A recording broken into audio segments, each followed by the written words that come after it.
Nous restons calmes, nous contemplons le Seigneur dans sa majesté.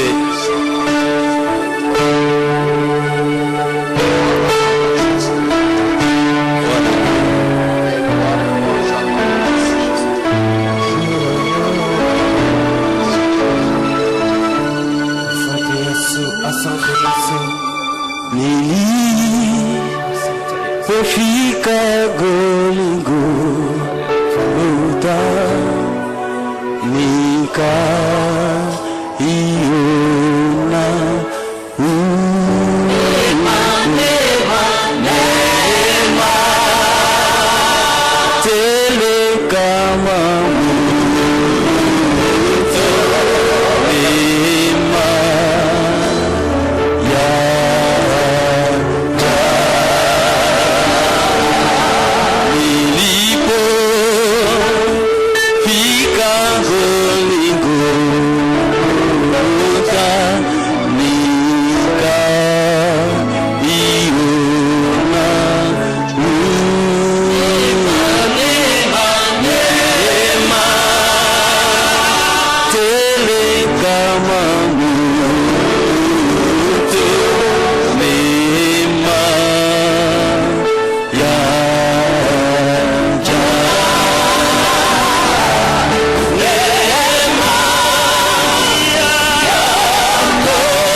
grâce et cette puissante compassion. Ta compassion, c'est une puissance, mon Dieu. Ta grâce est une puissance. Là où il y a ta grâce, là où il y a ta gloire, il y a ta grâce. Là où il y a ta gloire, il y a ta miséricorde. Là où il y a ta gloire, il y a ta compassion. Pourquoi Dieu le Saint-Esprit ce matin, merci au nom de Jésus. C'est une grâce, oui, que tu nous as vraiment renouvelé de nous retrouver dans ton temple, dans ta maison pour te servir ce matin encore. Toi, le Dieu Tout-Puissant. Toi, le Créateur des cieux et de la terre, de l'univers visible et invisible. Toi qui as dit, j'ai dit une parole et je l'accomplis. Toi qui as dit, je serai votre Dieu, vous serez mon peuple.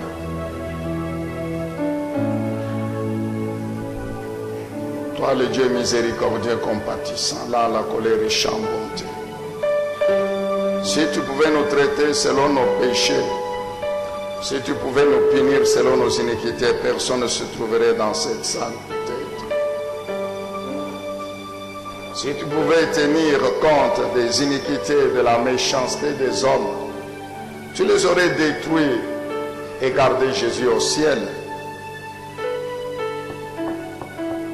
Mais tu as envoyé Jésus mourir sur la croix, toujours à cause de ce puissant et grand amour pour l'homme que nous sommes. Ce matin, Dieu Tout-Puissant, nous bénissons ton nom. Ah, nous te glorifions, notre Rédempteur et notre puissant Libérateur. Toi qui as dit, je suis votre Sauveur, celui qui vous rachète, le Dieu puissant de Jacob. Maître de l'univers, Maître du ciel et de la terre. Gloire et louange à ton nom, Seigneur Jésus. Dieu le Saint-Esprit, merci pour ce moment où nous voulons écouter ta parole. Ah Jésus, Seigneur Dieu Tout-Puissant, quand une parole sortait de ta bouche, cette parole avait la puissance de communiquer la vie. Par la délivrance, par la bénédiction de toutes sortes de bénédictions. La parole qui sort de ta bouche, elle est la vie, elle communique la vie, elle nourrit la vie, elle entretient la vie, elle transforme la vie. C'est cette parole que nous voulons entendre encore ce matin. Pourquoi Dieu le Saint-Esprit, nous prions, nous nous recommandons à toi. Nous voulons être juste un canal que tu utilises pour bénir ton peuple, afin que toute puissance d'opposition, que ce soit la proclamation à l'écho de cette parole, soit anéantie en ces lieux. À Dieu le Saint-Esprit, nous prions au nom de Jésus. Nous disons Amen et nous pouvons acclamer encore le Seigneur. Amen.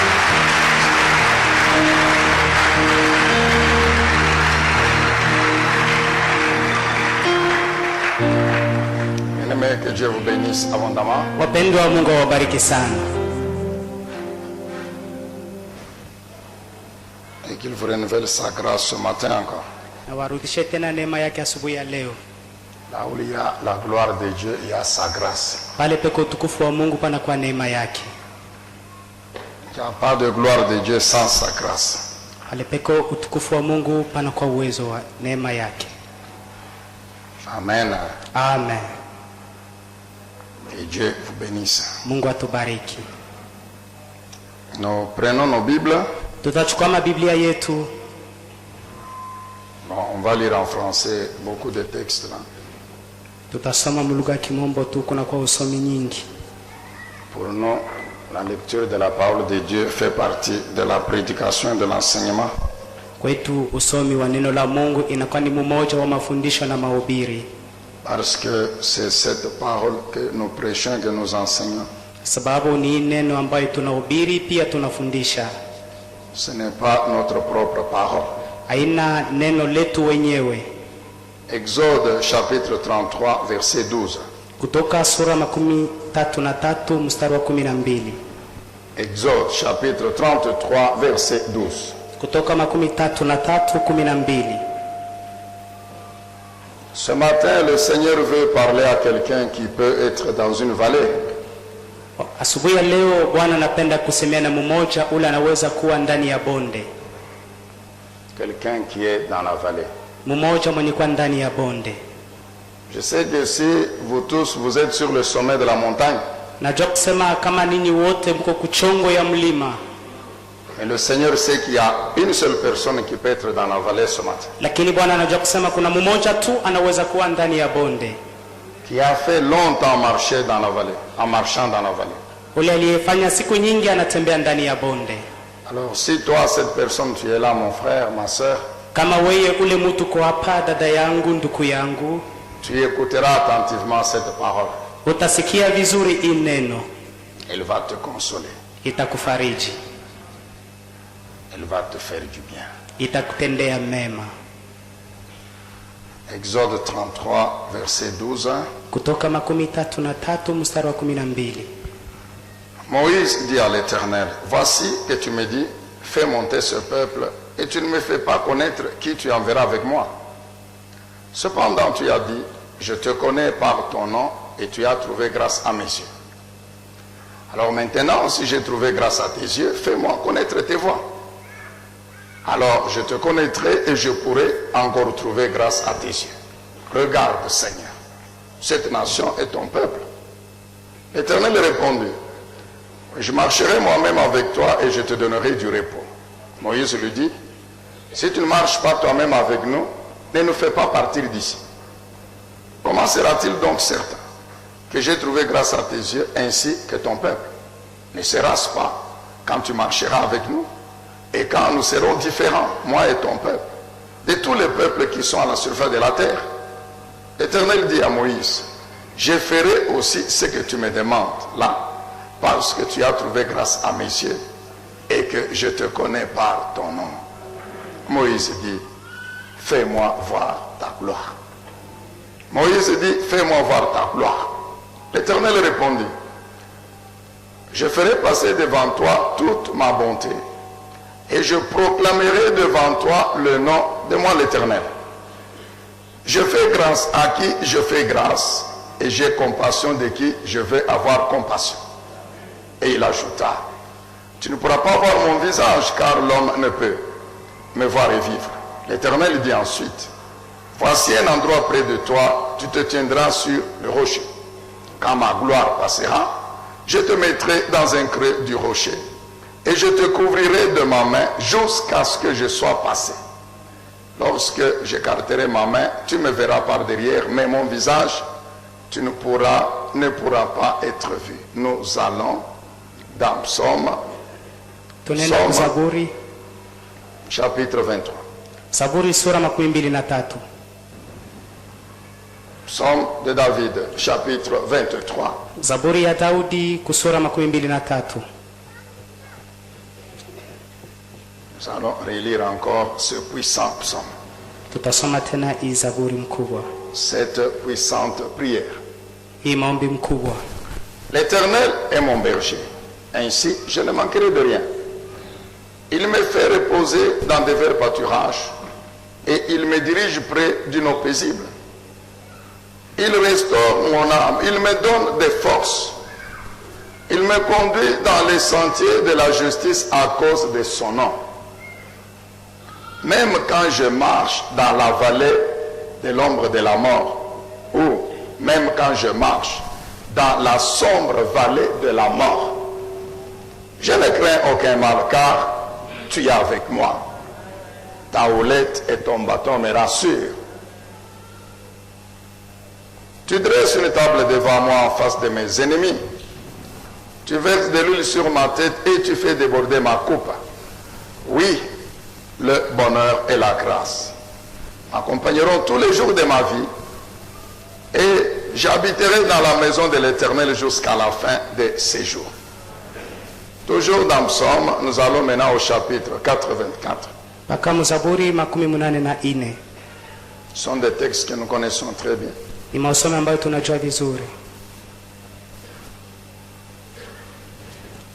Psaume 84, verset 6. Zaburi 84 mstari wa 6. Psaume 84, verset 6. Heureux ou soient bénis ceux qui trouvent leur force en toi. Toi, c'est l'Éternel. Ils trouvent dans leur cœur des chemins tout tracés. 7. Lorsqu'ils traversent la vallée de Baca, ou la vallée des pleurs, ils la transforment en un lieu plein de sources. Et la pluie la couvre aussi de bénédictions. Leur force augmente pendant la marche. Ils se présentent devant Dieu à Sion. Éternel Dieu de l'univers, écoute ma prière. Prête l'oreille, Dieu de Jacob. Toi qui es notre bouclier, vois, ô Dieu. Regarde le visage de celui que tu as désigné par onction. Mieux vaut un jour dans tes parvis que 1000 ailleurs. Je préfère me tenir sur le seuil de la maison de toi, mon Dieu, plutôt que d'habiter sous les tentes des méchants. Car l'Éternel est un soleil et un bouclier. Il donne la grâce et la gloire. Il ne refuse aucune bénédiction à tous ceux qui marchent dans l'intégrité. Éternel, Maître de l'univers, heureux l'homme qui se confie en toi. Oui, nous allons dans Romains. Tutenda kwa Roma. Romains chapitre 5, excusez-moi. Waroma sura 5. Romains chapitre 5. Waroma sura 5. Verset 1. Mstari wa kwanza.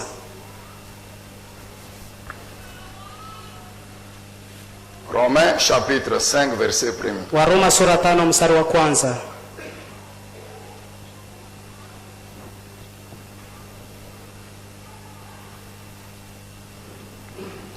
Ainsi donc, déclaré juste sur la base de notre foi, de la foi, nous avons la paix avec Dieu par l'intermédiaire plutôt de notre Seigneur Jésus-Christ.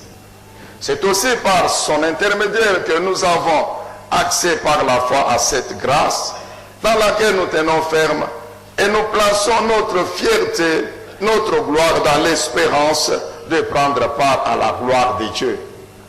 Bien plus, nous nous glorifions, ou nous sommes fiers même de nos détresses, de nos afflictions, sachant que la détresse produit la persévérance.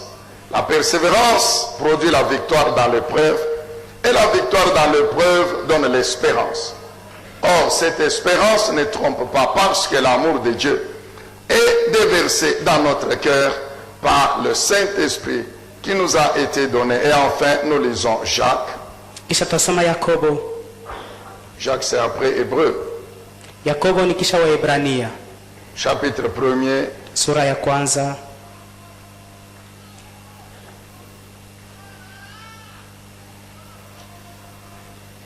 Jacques chapitre 1er verset 2. Yakobo sura ya kwanza mstari wa pili.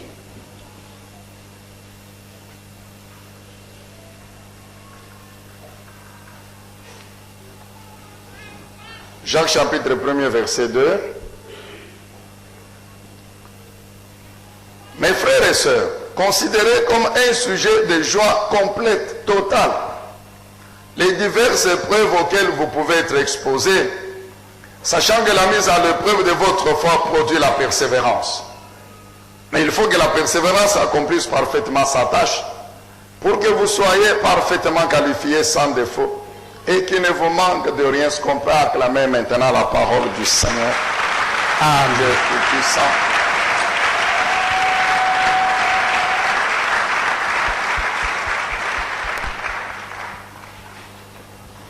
Amen, peuple de Dieu. Amen. Oui, bien aimé, ce message n'est pas une prophétie pour que tu tombes dans la vallée. Ndiyo mpendwa, hii ujumbe aina unabii upate kwangu katika bonde. Non. Hapana. Nous avons dit que s'il y a une personne dans cette salle qui est dans la vallée, Tulisema kama kuna mmoja ndani ya chumba iko ndani ya bonde, le Seigneur veut réconforter son cœur. Bwana anapenda kutia tena moyo ndani ya roho yake. Le Seigneur veut le rassurer. Bwana anapenda kumkamilishia.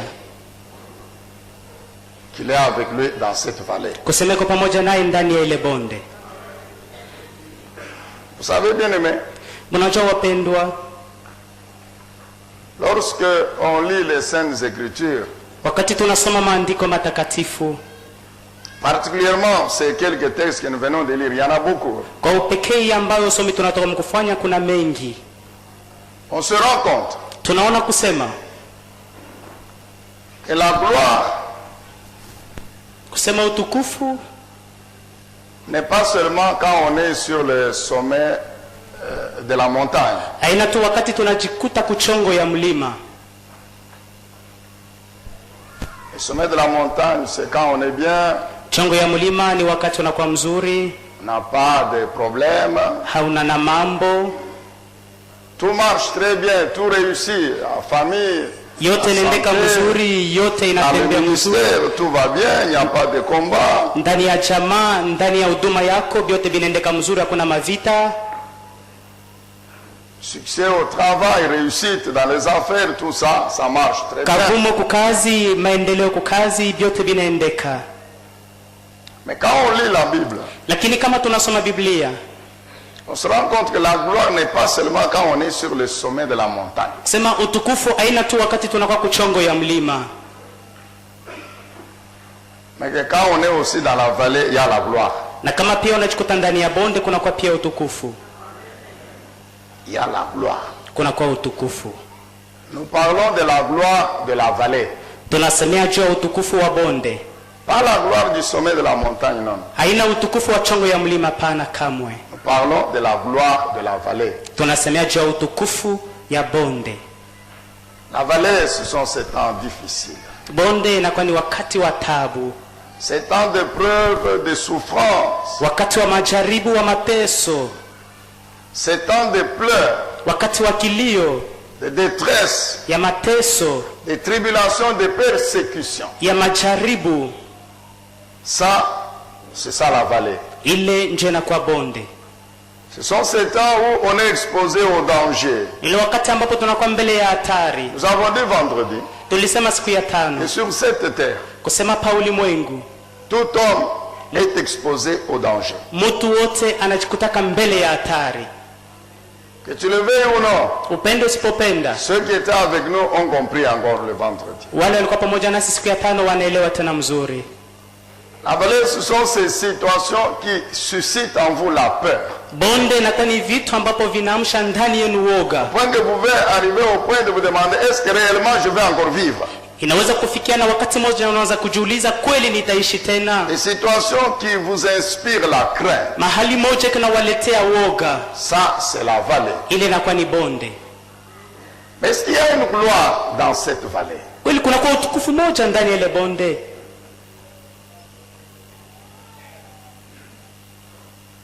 Est-ce qu'il y a une gloire dans cette vallée? Kweli kunakuwa utukufu ndani ya ile bonde. Oui, oui, dans la vallée, il y a la gloire. Ndiyo, ndani ya bonde muna utukufu. C'est ce que Romain nous dit. Njele wa Roma anatuambia Nous nous glorifions des afflictions. tunajisifu mwile mateso. Comment on peut tirer la gloire d'une détresse? Je, unaweza kukokota utukufu ndani ya mateso? Comment on peut parler de la gloire quand on est dans une épreuve terrible? Je, unaweza kusemea juu ya utukufu wakati unajikuta muojaribu ya nguvu? Jacques dit considéré comme un sujet de joie complète, totale. Shakara kama ikuwe shina ya furaha yenye kueneana yote. Oui, là où il y a la joie, il y a la gloire. Ndio pale peko furaha panakuwa utukufu. Quand on est sur le sommet de la montagne, on comprend automatiquement que la joie, elle est automatique. Kama uko kuchongo ya mulima, mara moja utaelewa kusema furaha iko wako. Quand tout marche, Wakati yote et inaendeka, qu'on pose la question, comment ça va? na wakati banakuuliza binaendeka je, Non seulement on dit ça va bien par la bouche, haina kusema tu utasema inaendeka mzuri kupitia kinywa. même le cœur atteste que ça va bien. Hata roho yako inashuhudia kusema yote yanaendeka vizuri. Mais lorsqu'on est dans la vallée, Lakini wakati uko ndani ya bonde, lorsqu'on dit comment ça va, wakati banakuuliza on habari, dit toujours oui par la foi, il faut dire ça va bien par la foi. ndio kwa imani utasema ndio iko mzuri. Mais l'enfant n'enlève pas la douleur. Lakini imani haiondoe maumivu.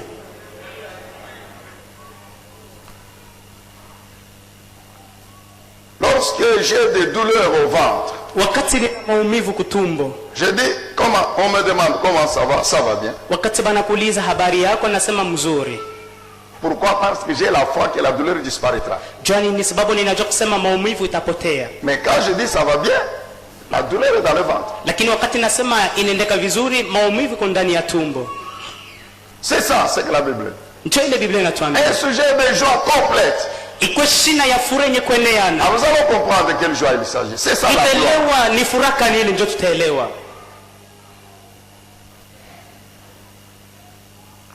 Est-ce qu'on peut dire amen? Amen. La gloire Utukufu de la vallée, ya bonde.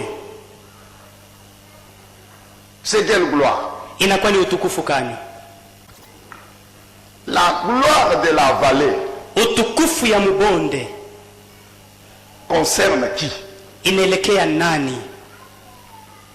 Cette gloire appartient à qui? Ile utukufu inakuwa ya nani? Qui est l'auteur de cette gloire? Ni nani mwenyewe wa ile utukufu? Quelle est la source de cette gloire? Chemuchemu ya ile utukufu ni nini? Il y a deux, pour nous les chrétiens, il y a deux personnes. Kwetu sisi wa Kristo kuna kwa watu Il wawili. y a Dieu d'un côté et de l'autre côté le chrétien. Kuna kwa Mungu pembeni na ngambo nyingine Kristo. La gloire dans la vallée. Utukufu ndani ya bonde. Lorsque le chrétien est dans la vallée. Wakati Mkristo anakuwa ndani ya bonde. Lorsque l'enfant de Dieu est dans la vallée. Wakati mtoto wa Mungu yuko ndani ya bonde. Cette gloire, c'est sa gloire ou la gloire de Dieu? Ile utukufu ni utukufu yake ama ni utukufu ya Mungu? Cette gloire Ile utukufu dont je me glorifie ile ambapo ninajisifu quand je souffre. wakati niko nateswa. Cette gloire, Ile cette utukufu, joie ile furaha que j'ai, ile niko nayo. qui est la source? Quelle est la source? Chemuchemu ni nini? Est-ce Dieu ou moi? Au ni Mungu au ni mimi? Moi je souffre, Mimi ninateswa mais je me glorifie. lakini ninajisifu. Je suis dans la joie. Niko ndani ya furaha. Pourquoi? Juu ya nini? Pour que qui tire de cette gloire? Juu ni nani apate kubeba ile Pour utukufu? que qui tire de ma souffrance la gloire? Juu ni nani abebe mwile mateso yangu tukufu? Qui tire de ma souffrance la gloire? Nani anatosha mu mateso yangu tukufu? C'est moi ou c'est Dieu? Ni mimi au ni Mungu? La gloire de la vallée, Utukufu wa bonde c'est la gloire ni utukufu de Dieu ya Mungu dans la vie ndani ya de uzima la personne qui souffre. ya ule mtu mwenye kuteswa. Je reprends. Narudishia tena, La gloire utukufu de la vallée ya bonde dont nous parlons aujourd'hui. ile tunasemea leo C'est la gloire ni de utukufu Dieu ya Mungu dans la vie de la personne éprouvée. ndani ya uzima ya ule mtu mwenye kwa C'est ndani ya la jamii. gloire de Ni Dieu utukufu wa dans Mungu la vie de la personne en détresse. ndani ya maisha ya mtu mwenye kwa mateso.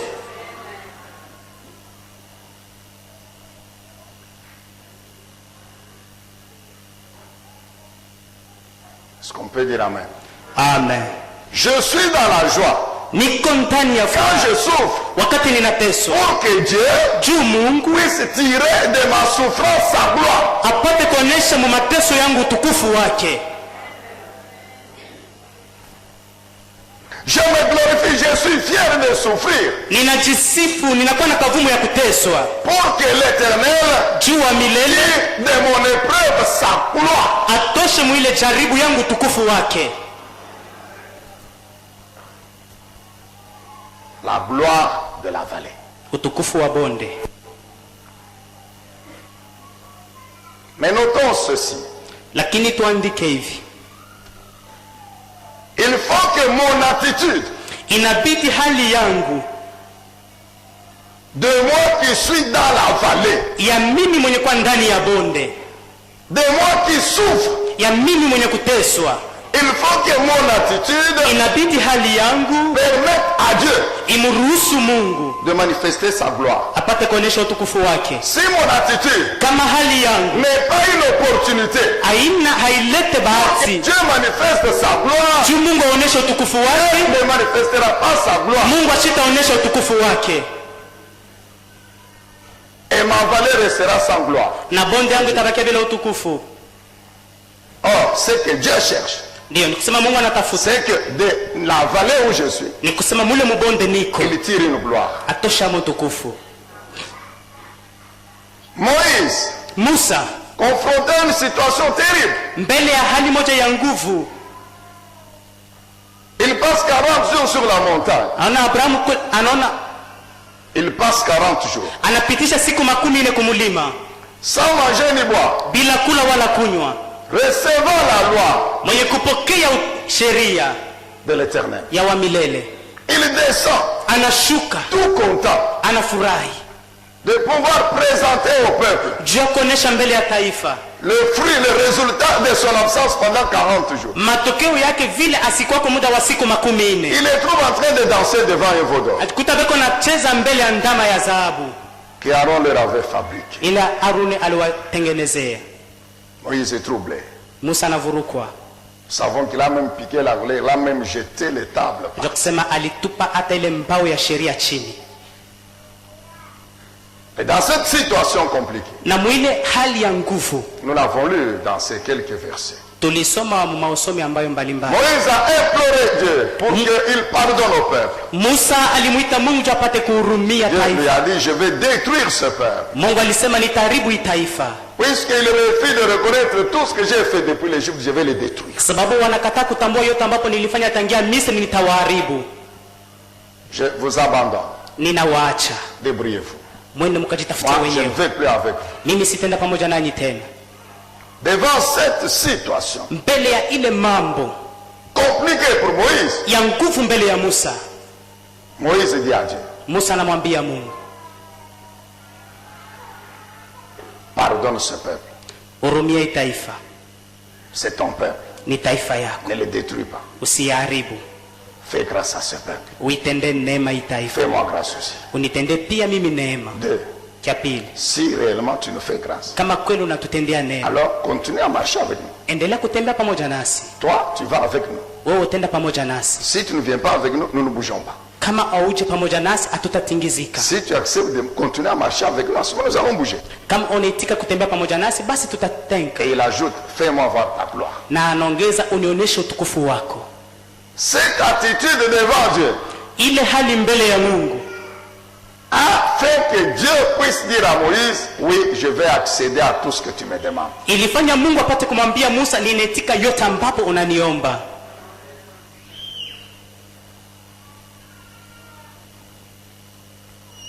Est-ce qu'on peut dire amen, bien? Amen. Notre attitude quand nous sommes dans la vallée est déterminante. Hali yetu wakati tunajikuta ndani ya bonde moja fulani. 2 Corinthiens 12, l'apôtre Paul est malade. Wakorinto wa pili 12, mtume Paulo alikuwa mgonjwa. Il rend témoignage de lui-même. Anashuhudia juu yake mwenyewe. Il dit, je suis malade. Anasema niko J'ai mgonjwa. pris, Dieu ne me guérit pas. Ninaomba Mungu asinitunze. Dieu, ce qu'il me dit, c'est que ma grâce te suffit. Ile Mungu ananiambia kusema neema yangu inatosha Car juu ma yako. puissance s'accomplit dans la faiblesse. Sababu uwezo wangu unatimilika mu udhaifu wako. Nous y reviendrons par la suite. Tutairudilia tena kwa Mais qu'est-ce que Dieu veut que Paul comprenne? kitu kani Mungu alipenda Paulo apate kuelewa? Que sa faiblesse, Kusema udhaifu sa wake, maladie, magonjwa est yake une opportunité pour lui, Dieu, inakuwa ni bahati kwake yeye Mungu, pour pouvoir faire quelque chose juu apate kufanya kitu kimoja fulani de laquelle il tirera sa gloire. mule ambaye atatosha utukufu Pour wake, pouvoir déployer sa puissance juu ya kuonesha uwezo wake, afin que la gloire lui revienne. juu utukufu imurudilie. C'est ce que Dieu veut que Paul comprenne. Njoo ile Mungu alipenda Paulo apate kuelewa, Et l'apôtre Paul a compris. na mtume Paulo alielewa, Et nous comprendrons par la suite comment il a compris. na tutaelewa kumbele namna gani alielewa. Bien-aimé, toi qui es dans une certaine vallée ce matin, Mpendwa wewe ambaye unajikuta mbonde moja fulani asubuhi ya la leo, vallée de pleurs ou la vallée de Baca, ile bonde ya kilio, bonde ya kilio, une situation où la mort plane au-dessus de toi, hali moja fulani ambayo inafanya kusema kifo kiko na tawala juu une yako, situation de détresse profonde, hali moja ya mateso ya uketo, tu dois comprendre unapasha kuelewa ton attitude kusema hali yako est déterminante. ndio itaendelea kuonesha, Car ta situation sababu hali yako est une opportunité pour Dieu inakuwa ni bahati kwa pour Mungu faire quelque chose juu afanye kitu kimoja afin que fulani, la gloire lui revienne. juu utukufu imurudilie.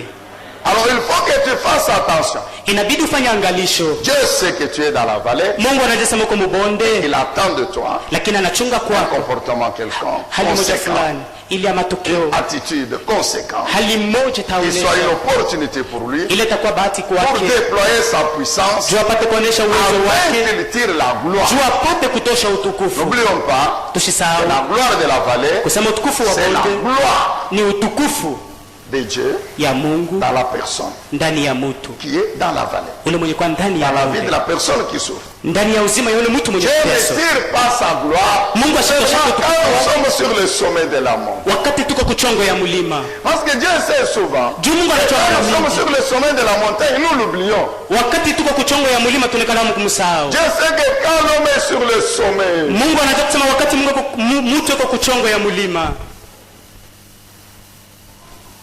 est-ce qu'on peut dire Amen? Amen. Il finit par l'oublier. Na anaishiaka kunisahau.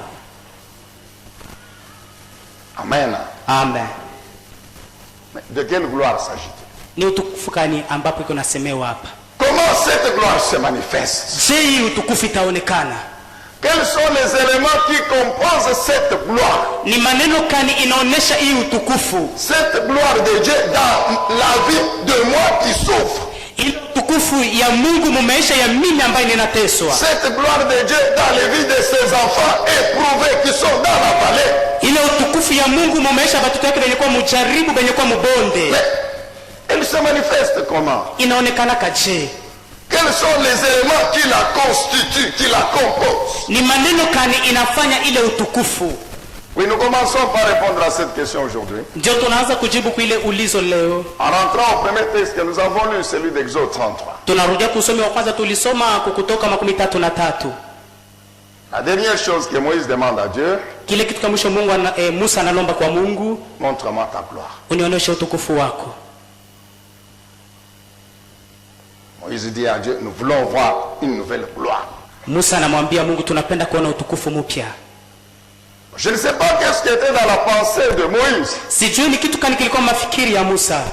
Est-ce que Moïse n'avait pas encore vu la gloire de Dieu? Kweli Musa alikuwa yona bado utukufu wa Mungu? Les miracles qu'il a accomplis en Égypte devant Pharaon. Ile miujiza alifanya mbele Misri mbele ya Farao. Cette démonstration de puissance. Ile kionyesho kia uwezo. Dieu lui avait dit dans le désert, j'ai fait de toi Dieu pour Pharaon. Mungu alimwambia ndani ya jangwa kusema ninakufanya wewe Mungu mbele ya J'ai Farao. investi de ma puissance. Na weka uwezo wangu wote ndani Ma yako. puissance est au-dessus de toute puissance spirituelle. Sasa vile uwezo wangu unakuwa juu ya mauwezo. C'est vrai que Pharaon a la puissance de Satan. Ni kweli Farao anakuwa na uwezo wa Mais moi, shetani. je te donne ma puissance à moi qui est au-dessus de Satan. Ainsi, qui est au-dessus de Satan. Ainsi, tu deviens Dieu de Pharaon. Lakini mimi ninakupatia uwezo wangu unakuwa juu ya uwezo wa shetani na ninakufanya Mungu mbele ya Farao. Oui, les Égyptiens, Ndio wa Misri c'était des idolâtres, ils croyaient en des dieux. ilikuwa ni watu walikuwa wanamwamini Mungu. Qu'ils considéraient comme étant des êtres puissants. Balikuwa wanaona kusema bonde walikuwa taifa ya nguvu. Alors c'est pourquoi Dieu dit à Moïse, Ndio maana Mungu anamwambia Musa, tu connais bien les Égyptiens, unajua mzuri ils wa ont des Misri. dieux. Beko na Mais babeli. moi, je te fais Dieu de Pharaon. Lakini mimi ninakufanya Mungu wa Farao. Et réellement, Moïse Na kweli Musa s'est comporté devant Pharaon comme son Dieu. alikuwa mbele ya Farao kama vile Mungu wake. Quand il est sorti de l'Égypte, Wakati alitoka Misri, les miracles que Dieu a accomplis par sa main, ile miujiza Mungu alifanya kupitia Musa c'était une gloire. ilikuwa ni utukufu. Il passe 40 jours sur la montagne sans manger, Anapitisha siku 40 kumulima bila kula, sans boire. bila kunywa. Là, il n'y a que la puissance de Dieu qui peut faire, qui peut transformer le corps d'un homme. Ile inakuwa paka uwezo wa Mungu unaweza kubadilisha mwili wa mtu.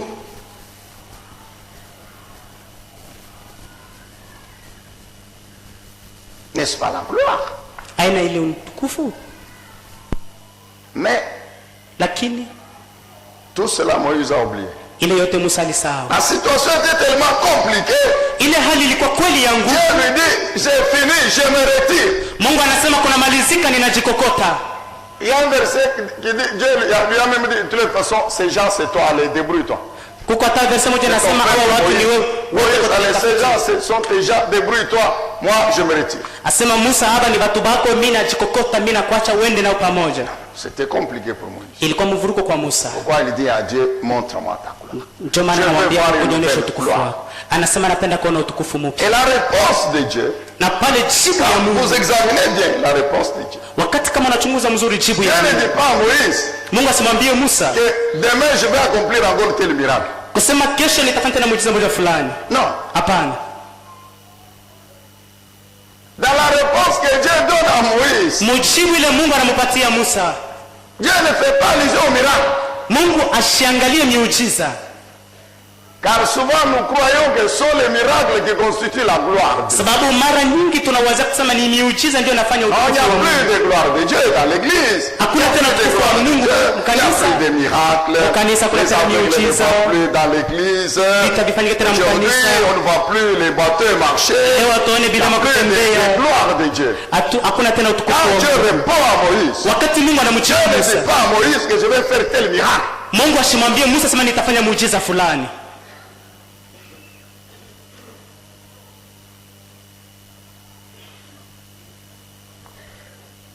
Premier élément de la gloire de Dieu, que Dieu lui-même donne Biblia à Moïse. ile utukufu yenyewe Dieu Mungu anampatia lui-même. Musa. Ni Il Mungu donne mwenyewe. la composition de sa gloire. Analeta vile viko ndani ya utukufu wake. C'est pas Moïse. Haina Musa.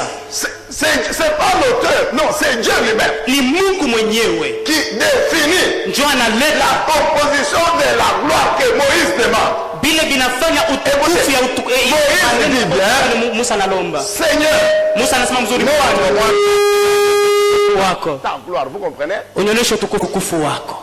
Alors Dieu maintenant lui définit sa gloire. Sasa Mungu mwenyewe anamuonesha ile utukufu. Premier élément, Kitu cha kwanza, la bonté de Dieu. wema wa Mungu. Moïse, Musa, je vais te donner toute ma bonté. nitakupatia wema wangu wote. Je vais te renouveler ma bonté, Moïse. Nitakupatia wema wangu wote C'est upya ça Musa. le premier élément de ma gloire. Na ndio inakuwa kitu cha kwanza cha C'est utukufu. ma bonté. Inakuwa ni wema C'est wangu. mon amour. Ni mapendo yangu. C'est ma compassion. Inakuwa ni huruma La yangu. bonté de Dieu bien-aimé. Wema wa L'amour Mungu. de Dieu. La compassion. Mapendo rehema. Ah, mais ce matin, Asubuhi ya leo Ésaïe 54, 10 vient encore à l'esprit. Isaya 54 anasema tena kusema tena kwa roho. Dieu dit, Mungu anasema quand les montagnes peuvent s'éloigner, wakati milima inaweza quand les kutambaa, collines peuvent chanceler, wakati milima en inaweza d'autres kukimbia, termes, quand ça ne marche pas, wakati kama biendeke donc tena tu pries, hein? uko naomba, Ah oui. ndiyo Mais tu te rends compte que ça s'empire. unaona kusema biko tena vibaya kupita. Peut-être tu es dit, de toute façon, bon, dans 2 ans au moins je sais. Unaweza kusema mu miaka 2 kweli vinaweza, Mais les 2 ans passent. miaka 2 inapita, Tu te dis dans une semaine. unasema mjuma moja Non, ce sera terminé. Et tu Dieu t'a pries, magnifique. tu jeûnes, na unafunga, tu termines. unamaliza mafungo, Tu te rends compte que la situation se complique encore. unaona kusema mambo haiendeke paka. Moïse, donne-nous de l'eau. Musa tupatie maji. Dieu dit, allez aux eaux de Amara. Mungu anasema mwende kumara. Ils arrivent.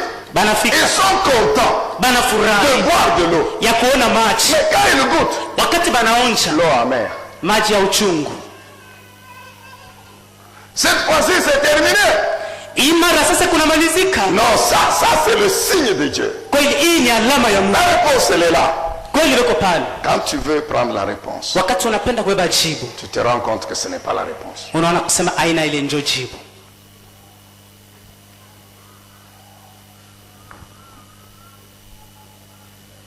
Mais Dieu dit, Lakini quand Mungu bien même anasema c'est comme ça, quand bien même c'est ça la situation, hata kama njoo ile mambo, mon amour mapendo yangu pour toi demeure.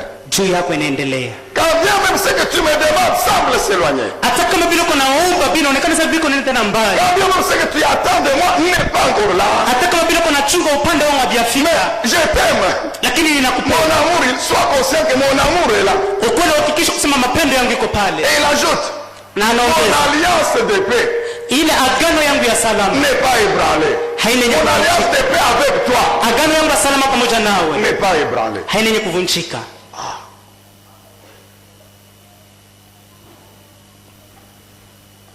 Alléluia. Amen. La bonté de Dieu, l'amour de Dieu. wema wa Mungu. Si vous lisez Exode 34, Kama mnasoma Kutoka 34, Moïse continue à parler avec Dieu. Musa anaendelea kusema na Mungu. Et Dieu, il se présente encore devant Moïse. Na Mungu anajionyesha tena mbele ya Il Musa. me dit, Moïse, Anasema Musa, moi l'Éternel votre Dieu, mimi wa milele Mungu je wako. suis un Dieu Niko Mungu miséricordieux, wa huruma, compatissant, Mungu wa huruma, là la colère, mwenye kwa hasikasirike bwepesi, riche en bonté mwenye kwa na utajiri wa wema et en fidélité. na ndani ya uaminifu.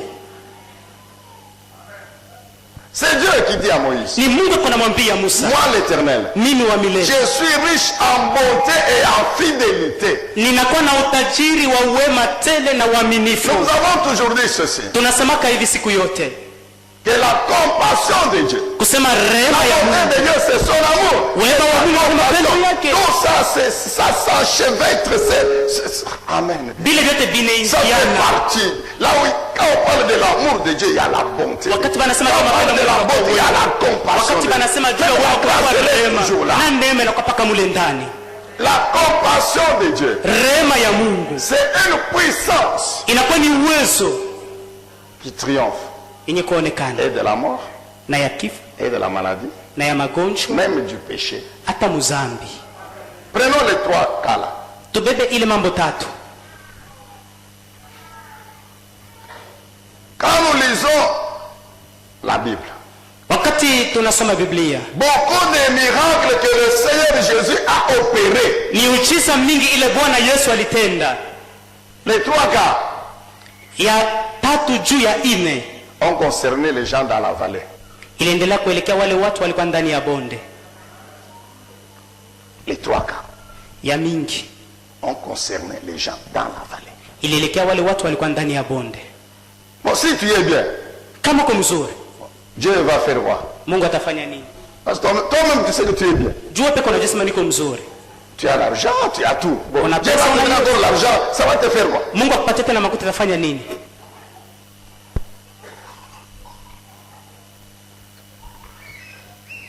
La vallée Bonde et sa gloire. na utukufu wake. Amen, bien-aimé. Amen.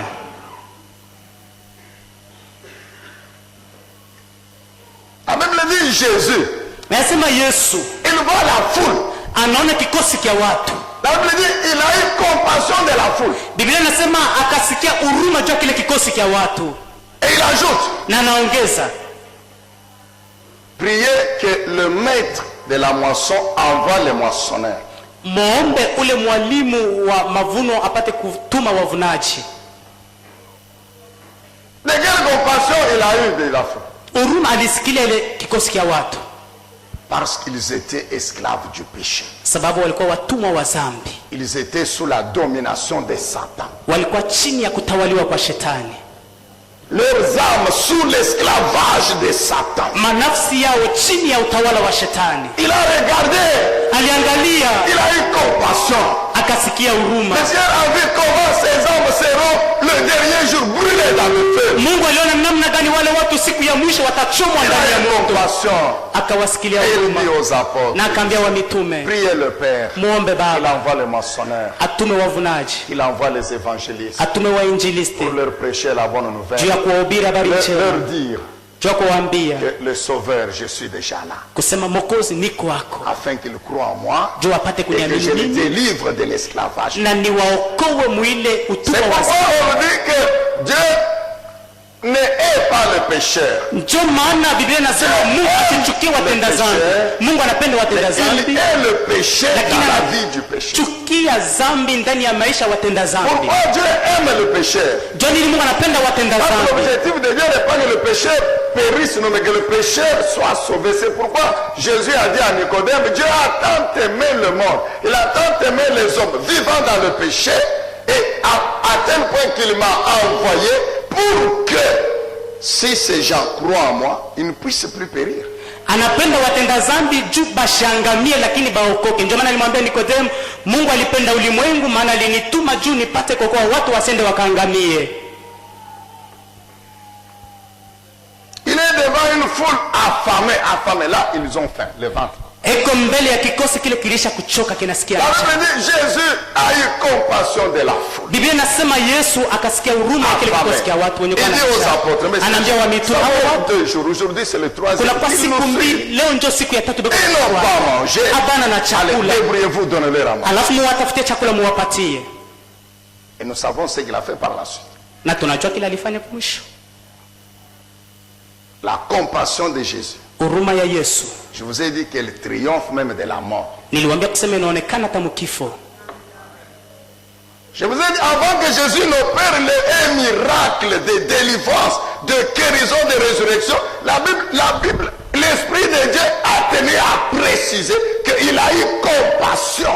Mbele ya Yesu kufanya miujiza kufufula bafu, Biblia inasema mzuri kusema Yesu aliwasikilia huruma.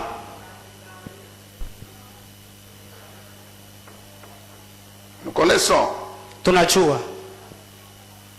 Il rencontre le fils de la veuve de Naïn qu'on va enterrer. Ile kukutana kwa ule mtoto wa ule mjane wa La Bible ne dit pas qu'il a eu compassion de celui qui était mort. Non. Biblia inasema asikusikilia huruma ule alikuwa shakufa pana. Jésus eut compassion de la veuve. Yesu akasikilia huruma kwa ule mjane. Et il s'est approché, il a touché le cercueil, il a dit au jeune homme, lève-toi. Alikaribia anagusa sanduku, anaambia ule kijana kusema kijana lamuka. Il a eu compassion de la mère. Alisikilia huruma mama yake. La Bible dit Jésus a eu compassion de la famille de Lazare. Il a même pleuré. Biblia inasema Yesu alisikilia huruma jamaa ya Lazaro, akalia na kulia. Il y a des spécialistes en interprétation biblique qui disent que non. Kuko ba spécialiste pale banajua sana kutafsiri Biblia. Il a pleuré pour le péché ou quoi, il a pleuré pour le Yesu alilia juu ya dhambi. Lakini la Bible dit que Jésus était l'ami de cette famille-là. Donc Biblia inasema Yesu alikuwa rafiki wa ule ndugu. Dans sa chair. Ndani ya mwili. Il a pleuré. Yesu alilia. Ce sont les larmes spirituelles qui avaient coulé. Ilikuwa ni machozi ya kiroho alivuisha. Larmes ici. Hii machozi ya kumacho.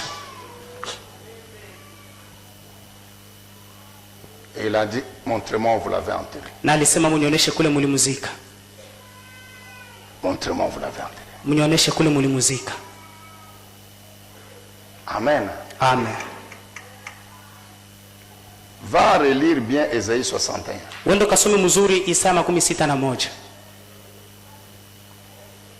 Ésaïe 61, c'est Jésus qui parle. Isaya 61 inakuwa ni Yesu yuko nasema. C'est lui-même qui parle par le prophète Ésaïe. Yeye pekee yuko nasema kupitia nabii Isaya. Il dit ceci. Anasema hivi.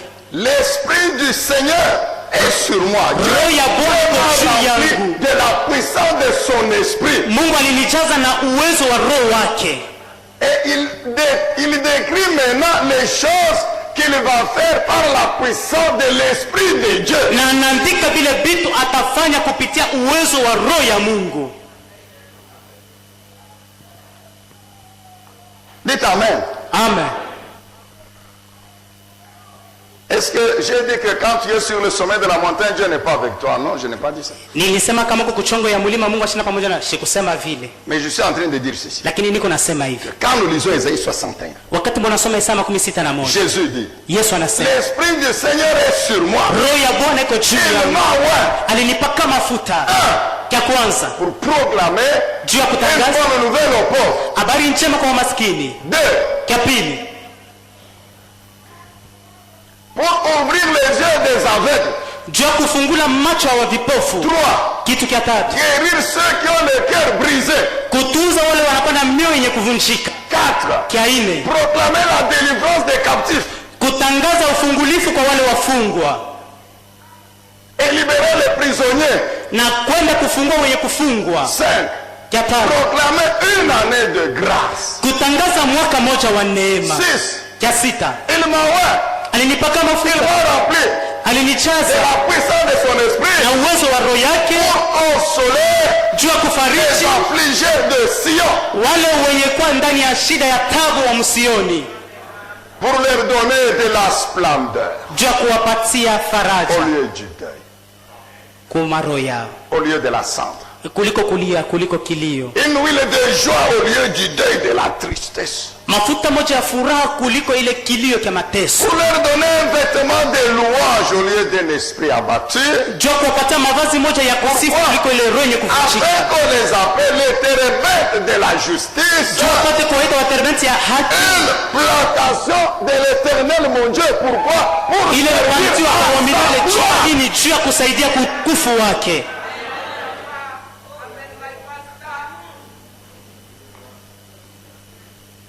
Est-ce qu'on peut dire amen? Amen. C'est Jésus qui parle. Ni Yesu leko nasema. Si tu doutes, va lire Luc 4, 18 et la suite. Kama uko na shaka uende kasome Luka 18 na ushuke kule chini. Parce que là, c'est lui-même en personne. Jukule ni yepeke. Dans la synagogue. En Galilée. Musinagogi ku Galilaya. Il lit ça. Anasoma ile. Et parce qu'il termine à lire, il dit aujourd'hui, cette parole s'est accomplie. Na anasema kwa imani inatimilika. Asema hii unabii inatimilika. Quelle prophétie? Unabii gani? Isaïe 61. Isa 61. Dieu dit à Moïse, tu veux ma gloire? Mungu anamwambia Musa unapenda ma bonté dans ta vie. Ni wema wangu, mapendo inakuwa huruma yangu. Deuxième élément. Neno ya pili. Moïse. Musa. Ma gloire. Utukufu c'est wangu mon nom. ni jina langu. Dieu dit, je vais proclamer mon nom. Ça signifie quoi? Nitatangaza jina langu Je vais marquer ma présence. Nitaonesha uwepo wangu dans ta vie, Moïse. Ntani Ma amesha présence au milieu de mon peuple. uwepo wako katikati ya taifa Là yako. où il y a le nom de l'Éternel, Pale il peko y a jina la sa wamilele, présence. peko uwepo wake. Exode 14. Kutoka 14. Rappelez-vous, on en a parlé il y a quelques semaines en arrière. Mkumbuke kuna kama juma inesha kupita tulisema. L'Éternel était présent au milieu de son peuple quand il a fait sortir. Wa milele alikuwa uwepo wake ndani ya taifa yake wakati La aliwatosha. Bible dit il y avait la nuée Biblia inasema kulikuwa wingu et puis il y avait l'ange. na kulikuwa malaika. La présence de l'Éternel est dans la vallée où je suis. Uwepo wa milele mwile bonde niko. On a lu Psaume 91 vendredi. Tulisoma Zaburi 91 siku ya tano. Versets 14 et 15. Mstari 14 na 15. Dieu dit ceci. Mimi nasema Puisque tu es attaché à moi, sababu puisque kama tu kana nani? connais mon nom, Sababu unajua jina langu, je te délivrerai. nitakufungua. D'abord, je serai avec toi dans la détresse. Anasema nitakuwa mbele na wewe katika mateso. Je serai présent dans la vallée où tu es. Nitakuwa uwepo wangu mbonde mule huko. C'est ça ce que Dieu veut dire. Ndio Mungu anapenda kusema. Ya kwanza, Je suis avec toi dans la détresse. niko pamoja na wewe mateso. 2. Ya pili, Je te délivrerai. nitakufungua. 3. Ya tatu, Je te glorifierai. Ou nitakutukuza je t'honorerai. au nitakuheshimishisha. La présence de Dieu. Uwepo wa Mungu, La délivrance. ufungulifu, L'honneur. heshima C'est ça la gloire. na njoo na kwa ile utukufu.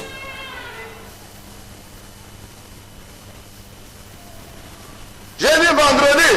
Nilisema hivi siku ya tano. Que Dieu ne s'arrête pas à te délivrer. Kusema Mungu ashisimamie kama La délivrance là, juu ile en ufungulifu. fait, il déploie sa puissance. Juu apate kuonesha Qui te délivre de l'épreuve. yenye kutosha Qui mjaribu, te restaure. yenye kukutengeneza upya. Et cette restauration Na ile kukaribishwa upya suffit pour refléter sa gloire. inatosheka juu ya kuonesha utukufu Même wake. si tu ne parles pas. Hata kama useme, Mais les autres parleront de toi. lakini wengine watasema juu yako. Même si les autres refusent de parler de toi. Hata kama wengine wanakatala kusema juu Le yako, Saint-Esprit parlera de toi. Roho Mtakatifu atasema juu yako. Zacharie et Élisabeth. Zakaria Elizabeth. Zacharie était sacrificateur. Zakaria alikuwa ni kuhani, Sacrificateur. alikuwa ni kuhani. C'était pas n'importe quel juif, non, un sacrificateur. Alikuwa Myuda wote, lakini alikuwa ni kuhani. Mais elle et sa femme sans enfant. Lakini yeye na bibi yake bila mtoto. Nous savons qu'en Israël, les couples stériles étaient sujets d'opprobre. Mnajua Muisraeli ile ndoa ambapo hamuna mtoto ilikuwa ni shina ya kuchekelewa. Ces gens-là, ils aimaient tellement les enfants, ce qui n'est pas mauvais. Wale watu walipenda sana watoto, haina À mubaya. tel point qu'ils étaient spécialistes de la polygamie. Kana wakati balikuwa na babibi ba mingi mingi ba Yuda. Ils aimaient beaucoup les enfants, c'est pas mauvais. Walipenda sana watoto, haina Mais mubaya. c'est qu'ils se moquaient des couples stériles. Mchokile balikuwa nachekelea ile mandoa haikuwa na watoto. Enfin, c'est bien, il est sacrificateur. Ni mzuri, ni kuhani. Mais où est l'enfant? Ndio, mtoto yuko wapi? L'enfant, Mtoto yuko wapi? il est sacrificateur. Kuhani. Élisabeth, c'est bien, c'est la femme du sacrificateur. Elizabeth mzuri ni bibi wa kuhani. Et comme les sacrificateurs avaient toujours des places devant. Na sa vile wa kuhani walikuwa paka nafasi kumbele. Hata nikala kumbele ina mama. Même s'il est devant, ce n'est pas un problème. Mtoto wa. Où est l'enfant? Mais c'est ce que l'ange a dit à Marie. Ndio ile malaika alimwambia Maria. L'ange Gabriel. Malaika Regarde, Élisabeth ta parente. Angalia Elizabeth. Celle qu'on a appelée stérile. Ule ambaye baliyeita tasa. Qui l'appelait stérile? Nani alikuwa anamuita tasa? Ce sont les juifs, non? Ni Wayuda. C'est l'ange qui dit à Marie. Ni malaika kuna mwambia Maria. Ta parente Élisabeth. Ule Elizabeth. Que les gens appellent stérile. Ule watu weko naita tasa. Elle est dans son 6e mois. Eko kumwezi yake ya 6. Dans sa vieillesse là-bas. Mubuze bwake. C'est l'ange qui informe Marie que ta soeur, elle est enceinte malgré la vieillesse. Ni malaika kuna mwambia Maria kusema dada yako alishakupata mimba ingawa Et jibuze. quand l'enfant sort, Na wakati mtoto anatoka, c'est Jean-Baptiste. Yohana Mbatizaji. Donc Jésus a dit, Ule Yesu alisema de tous, il est le plus grand.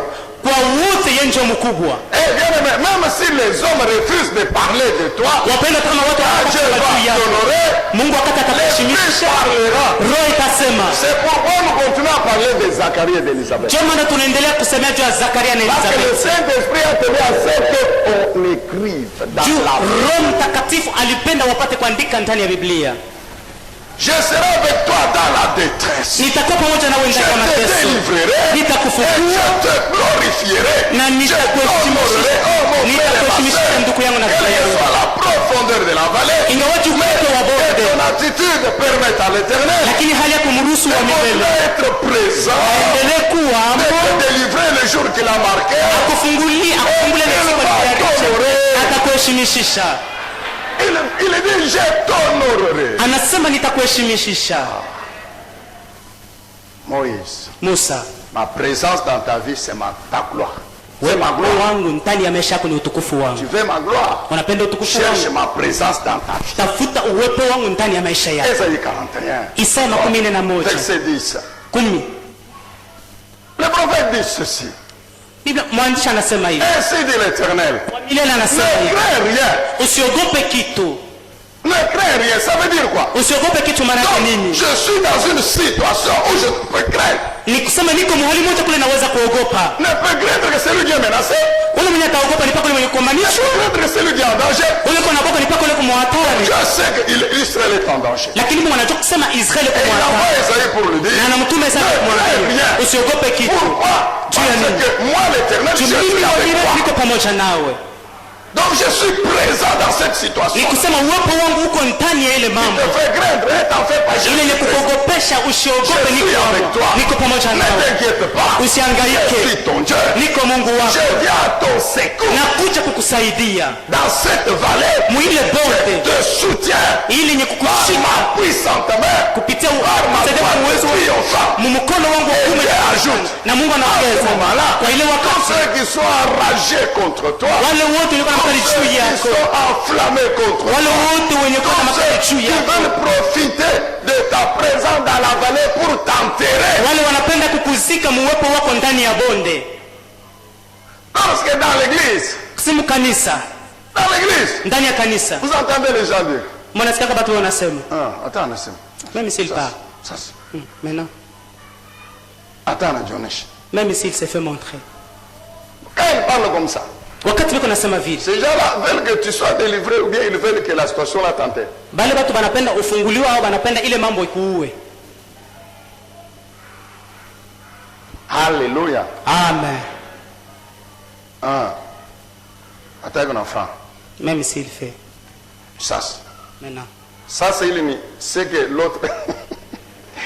Ça, c'est ce que celui qui a l'argent n'a pas. Ili ni kusema ile sasa ni yule mwenye shina na makuta hana nayo.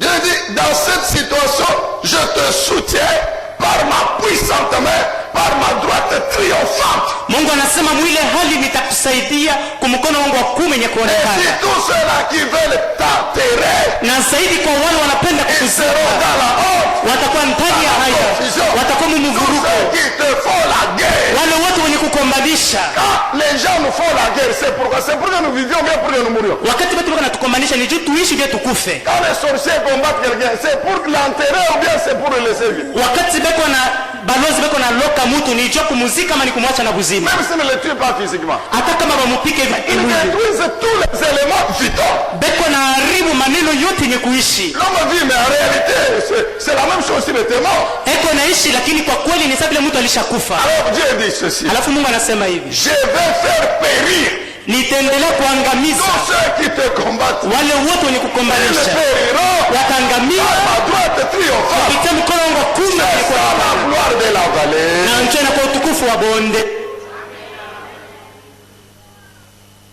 La présence de Dieu, Uwepo wa Mungu, de l'Esprit de Dieu, Ya du roho ya Mungu. Saint-Esprit. Ya La roho. Bible dit, il est l'Esprit de lumière. Biblia inasema anakuwa ni roho wa nuru.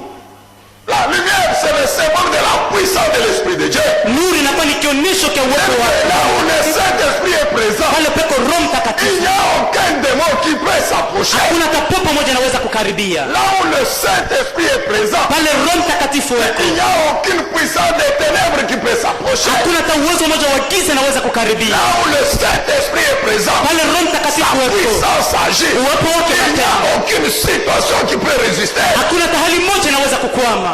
Non seulement il est l'Esprit de lumière, Haina tu ni mais roho, il est Dieu. lakini ni Mungu. Et la Bible dit que Dieu est aussi un feu dévorant. Na Biblia inasema Mungu pia ni moto urambao. Lorsque la situation arrive, Wakati hali moja pour fulani que Dieu katika se manifeste comme un feu, il se manifeste comme un feu. juu, kama Mungu anapenda kujionyesha kama vile moto, anajionyesha kama vile moto. La présence de Dieu dans la vallée. Uwepo wa Mungu mbonde. 3. Ya tatu, Dieu dit à Moïse, Mungu anamwambia Musa, je vais te faire grâce tout simplement. nitakufanya tu neema. Comme tu me demandes, non, je t'accorde ma grâce. Sasa vile unaniomba, ndio ninakufanya neema. La grâce de Dieu est une puissance, bien-aimé. Neema ya Mungu inakuwa ni uwezo La mkubwa. grâce de Dieu est une puissance. Neema ya Mungu inakuwa Quand ni on parle uwezo. de la grâce de Dieu, Wakati wanasema juu ya c'est uwezo que wa Mungu, il y a la puissance de Dieu qui est là, qui fait quelque chose. ni kusema peko uwezo wa Mungu inafanya kitu Parce que le kibaya. matin, je me réveille. Wakati asubuhi Je dis, naamka, Père, merci. nasema Tu Mungu m'as fait asante, grâce ulinifanyia neema. de me renouveler le souffle de vie. Cha kuleta tena Ça veut pumzi ya dire uhai. que tu as déployé ta puissance. Ni kusema ulishusha uwezo Et wako. moi qui étais mort quand je dormais, Mimi mwenyewe nilikuwa nishakufa wakati nilikuwa je nalala, puisse revivre. nipate kuishi tena. Un homme normal, Mtu wa il ne kawaida sait pas quand est-ce quand est-ce que le sommeil l'a pris. ashiji wake wakati kana nalalaka busingizi kama bwana mbamba, ashiji wake ile wakati Ah, comment je dormais. Même dans la salle ici. unafika, nilikuwa na hata mkanisa huko. Il y en a un. Oh, ni unalala. C'est pour ça. Ah oui, oui. Tu ne sais pas. Kama ilisha kukubamba huyu. Le sommeil. Usingizi. La grâce de Dieu est une puissance. Neema ya Mungu inakuwa ni uwezo. Le grand apôtre Paul, Mtume mkubwa Paulo il est fier de décrire anakuwa na fieri ya kusema, sa vie. Et quand on lit bien la vie de l'apôtre Paul, kama unasoma mzuri maisha ya le mtume jour que Paulo, Dieu, Jésus l'a appelé, tangele siku Yesu alimuita, c'est une vie constamment dans la vallée. inakuwa ni maisha kweli, ilikuwa ndani ya bonde. Jésus lui-même lui dit ceci à Ananias, Yesu yeye pekee anamwambia hivi Anania, va prier pour lui.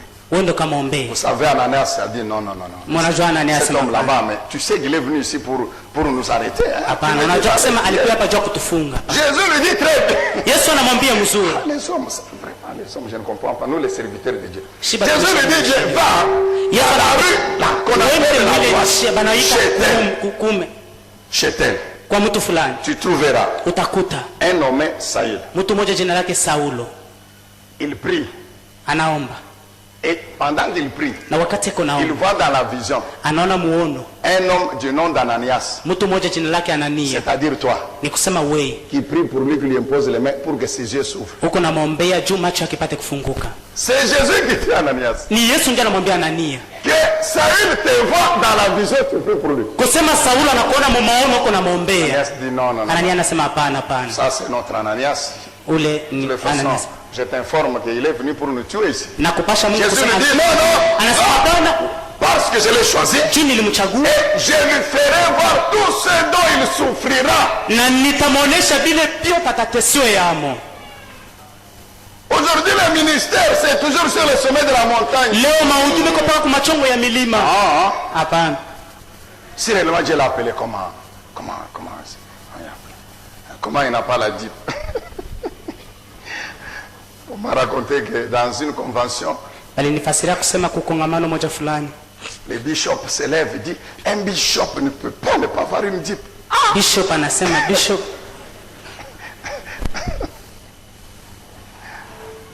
Les apôtres avaient des dips, les apôtres. Est-ce que vous avez déjà lu que l'apôtre Pierre évangélisait sur le vélo? ulishakuona kama mtume Paulo kwenda kuhubiri na mkini. Jésus lui-même. Vous avez appris qu'il priait en voile, il monte dans l'hélicoptère et il prêche dans l'hélicoptère. Yesu pekee soma sema alikuwa anatembea kwenda kuhubiri. Alikuwa anatembea kila mijini na mjini. Bon, c'est une petite parenthèse. Dites amen. Écoutez bien, amen. Sikieni wapendo. Ce grand apôtre, ule mtume mkubwa, il décrit les tribulations, les afflictions, les persécutions. Il dit même comment ils ont fouetté. Na wakati wanasema baranza na kunipika fimbo 40 coups moins 1, donc 39. Bali mpika fimbo 39. Pas une seule fois, plusieurs fois. Haina tu mara moja, mara mingi. Toi tu parles de Jésus. Wako nasemea juu ya Yesu. Bana mpika fimbo. On tape. Bana pika. On termine. Kisha banamaliza. Il se lève. Anasimama. Seigneur, gloire à toi. Asema Bwana utukufu kwako. Dieu le dit, il est malade. Mungu anamwambia alikuwa mgonjwa. En plus des tribulations, zaidi ya mateso anakuwa mgonjwa tena. Il prie. Anaomba. Dieu au lieu de guérir, Mungu kulio kumtunza. Mungu anasema hapana. Grâce te suffit seulement. Neema yangu inatosheka juu yako. Neema yangu inatosheka juu yako. Car sababu dans cette faiblesse, mwile udhaifu, dans ta maladie là, ndani ya magonjwa yako, je vais profiter pour tirer, déployer ma puissance. Nitaenda kubambia mojo tukufu wangu. Continue à souffrir un peu, Paul. Endelea kuteswa Paulo. Bien-aimé dans le Seigneur. Mpendwa ndani ya Bwana.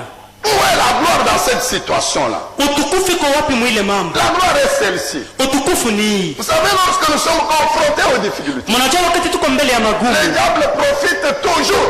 Shetani anaingilia kama siku ile mambo pour détruire notre foi. Juu ya kuharibu imani yetu. Parce qu'on souffre, on est vulnérable. Juu wakati tunateswa, alors le diable s'attaque à l'homme intérieur. Alafu shetani anakomanisha mtu wa ndani. L'homme intérieur. Anaendelea kumkosesha amani mtu wa ndani. La foi dans l'esprit de l'homme. Anaendelea kuharibu imani ndani ya roho ya mtu. Qu'est-ce que Dieu veut que Paul comprenne? Kitu kani Mungu alipenda Paulo apate kuelewa. Même si tu es malade, hata kama uko mgonjwa, continue à me servir. Endelea kunitumikia. Moi je sais ce que je vais faire. Nipe kanacho kile nitafanya. De toutes les façons, je suis avec toi. Mnamna wote niko pamoja nawe. Ma grâce te suffit. Neema yangu inatosheka juu yako Paulo. Pendant que Paul était malade, wakati Paulo alikuwa mgonjwa, il priait pour les gens. Alikuwa anaombea wagonjwa. Au nom de Jésus. Kwa jina la Yesu. Et les gens là étaient libérés. Na wale watu walifunguliwa. Le nom de Jésus était glorifié. Na ni jina la Yesu lilitukuzwa. Je sais que les païens ou les incrédules, na kusema wapagana wale il guérit seulement les autres, mais lui il est malade. Comment il balikuwa anasema yuko naponyesha wengine lakini yeye ni mgonjwa. Jua nini si réellement il a Dieu, kama kweli yuko na Mungu, je yuko mgonjwa, il guérit les autres. Yuko natunza wengine. C'est ça le langage des hommes, non?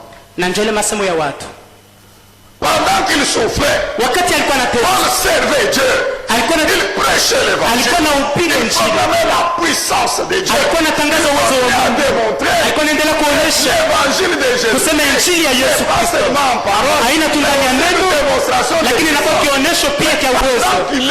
Lakini wakati ni yako mgonjwa, wakati Mungu ako anatenda miujiza kupitia yeye, wakati Roho Mtakatifu ako anatenda kupitia yeye, wakati anakuwa chombo cha uwezo mu mikono ya Roho Mtakatifu, lakini yuko mgonjwa.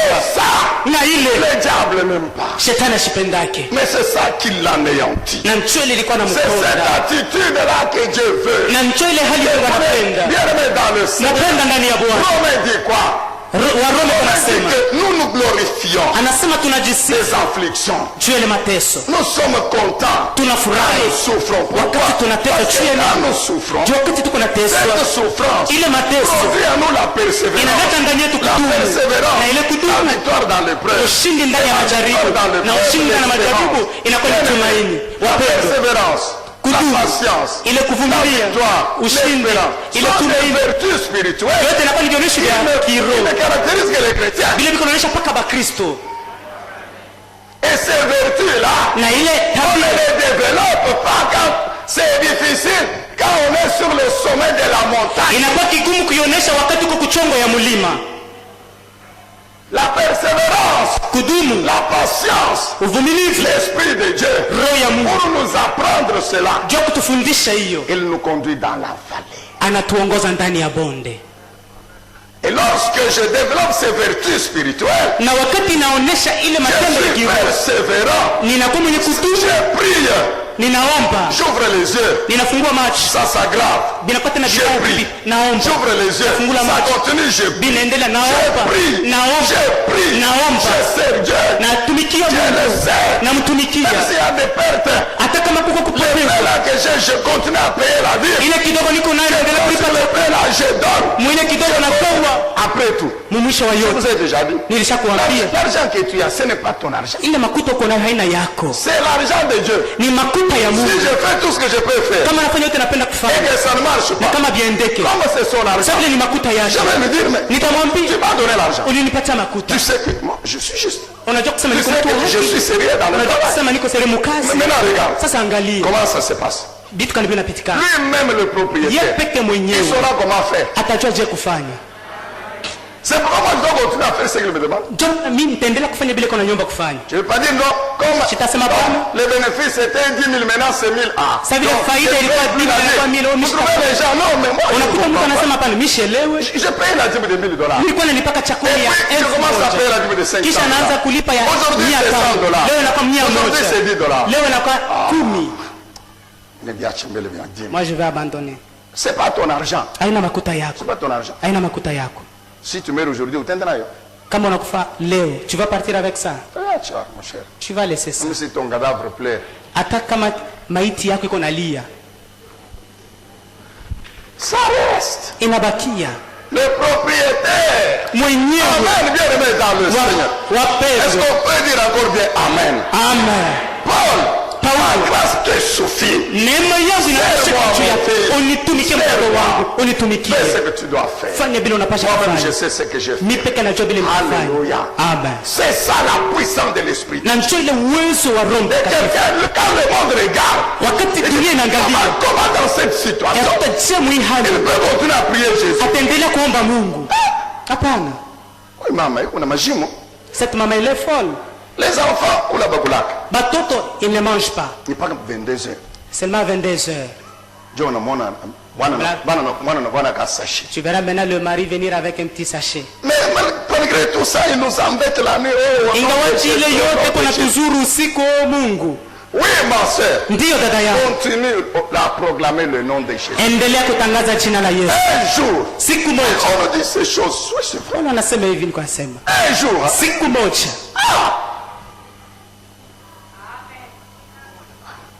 Nous anglais wanafanya hivi. tu verras, tu fais comme ça. Alléluia. Amen. Un jour, Siku moja Dieu va t'honorer. Mungu Il atakuheshimisha, va t'honorer. atakuheshimisha. Les gens te regarderont. Batu watakuangalia, Ah, oui.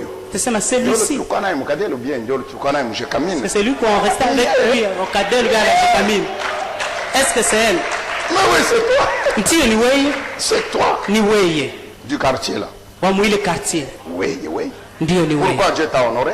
Jua nini? Alors Mungu sois atakuheshimisha. sérieux dans la vallée. Alafu kuwe na haki ndani ya bonde, Sérieux. tumikia Mungu. C'est pourquoi David dit je marche. Ndio maana Daudi anasema ninatembea, Quand je suis dans la vallée, wakati où la mort boulane, je ule mauti marche. inatawala, lakini mimi natembea. Ça veut dire quoi? Ni kusema Je nini? continue à croire en Dieu. Naendelea kuamini Mungu, Je faire ma confiance. naendelea kumtumainia La Mungu, vallée ne va pas m'engloutir. sababu ile bonde Je ne itanimeza. dans la vallée. Nitaenda- Je sortirai de la vallée. Nitatoka mbonde, Amen. Marchons. tutembee. Dieu dit à Moïse, Mungu anamwambia dit Musa, à Israël, Kuna n'ayez Israeli. pas peur de l'armée de Pharaon. washisikie wote wa jeshi ya Farao, Qu'il waambie marche. watembee, Qu'il marche. watembee.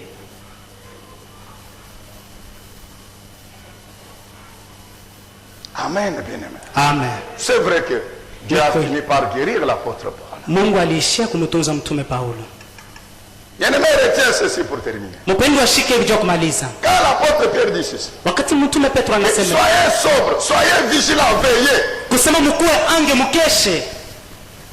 Pourquoi vous devez être vigilant? Jua nini mnapasha kuwa ange? Il ne s'agit pas de la vigilance sur le plan physique, non. Haina kuwa ange mkimwili, hapana. C'est la vigilance sur le plan spirituel. Inakuwa kuwa ange muhali ya Qui kiroho. concerne ton esprit. Ile inaelekea roho yako. Pourquoi il faut être vigilant? Jua nini inabidi kuwa Parce ange? que votre adversaire, le diable, il rôde autour de vous cherchant qui dévorer. Jule ule adui wenu shetani anazunguruka pembeni yenu, anatafuta Dans wale wa ce kurarua. passage-là, Muile on maandiko précise ce que le diable cherche pour dévorer. banatafuta bale shetani kuna tafuta juu ya kurarua Ce sont ceux qui souffrent. ni wale wenye kuteswa. Pierre dit ceci. Petro anasema hivi, Résistez-lui avec une foi inébranlable, mwende mkwame mbele yake na imani moja haiwezi kuvunjika, sachant que les mêmes souffrances muje kusema paka ile mateso moja sont imposées à vos frères dans le monde. baliteswaka pia wa ndugu yenu. Non, mon frère, tu n'es pas le premier à souffrir. Ndiyo ndugu haona wa kwanza kuteswa? Non, non. Hapana, Il y a des gens qui ont souffert, Dieu les a délivrés. kuko watu waliteswaka, Mungu aliwafungua. Il y a des gens qui ont souffert, qui ont eu le malheur là que tu as eu et Dieu les Kuko a watu délivrés. walipataka ile tabu ile wewe uko nayo, Mungu Même si les aliwaokoa. gens disent non, vraiment, il y a Hata watu une wanasema hapana, il y a ça, masouffrance il y a à moi Dieu. elle est devenue maintenant comme celle de Job. Non, non. Hapana, L'homme là, ule la mtu souffrance là de Dieu. ile mateso ya Yobu, Mais Dieu l'a délivré. lakini Mungu alimfungua. Si Dieu a délivré Job, Kama Mungu alimfungua Yobu, pourquoi? juu ya nini? Parce que Job a dit à sa femme, Juu Yobu alimwambia mke wake, tu es insensé toi. uko mpumbafu Tu wewe, es des maudits. Je ne peux pas maudire Dieu. siwezi kulaani Mungu. Tout ce qu'on a perdu, c'est lui qui a donné. Ile yote tunapoteza ni yeye ndio alileta. Même la peau ici qui se détruit, le corps ici, c'est lui qui m'a donné. Hata hii ngozi hii mwili yenye kuharibika yeye ndio alinipatia. La Bible dit dans tout cela, Job ne pécha point. Biblia inasema mwili yote Yob Job asifanya dhambi a kamwe. confirmé Yob alihakikisha devant Satan mbele ya shetani le témoignage que Dieu a donné en sa faveur. ile ushuhuda Mungu alileta kwa ajili yake. Satan était sûr. Shetani alikuwa Satan a dit à Dieu, shetani alimwambia Mungu, non, s'il te grince, c'est parce qu'il kama est sur kuna le sommet de la kuogopa montagne. ni joko juu ya Mais mlima, qu'il descende dans la vallée. lakini ashuke kwa Est-ce qu'il va mbongo. encore te craindre? Kweli Job atakuogopa? est descendu dans la vallée. Yobu alishuka La mbongo. Bible dit, Biblia il n'a inasema pas péché. asikufanya Il a dit dhambi. à sa propre femme, Alimwambia mke tu wake es mwenyewe, insensé. uko C'est mpumbavu. Dieu qui nous avait donné. Ni Mungu alitupatia. Il a repris, Ana- que son beba nom tena. soit glorifié. Jina lake lipate kutukuzwa. Fermons les yeux. Tufunge macho. Nous allons continuer à se mettre. Nous voulons prier le Seigneur. Nous continuons le matin.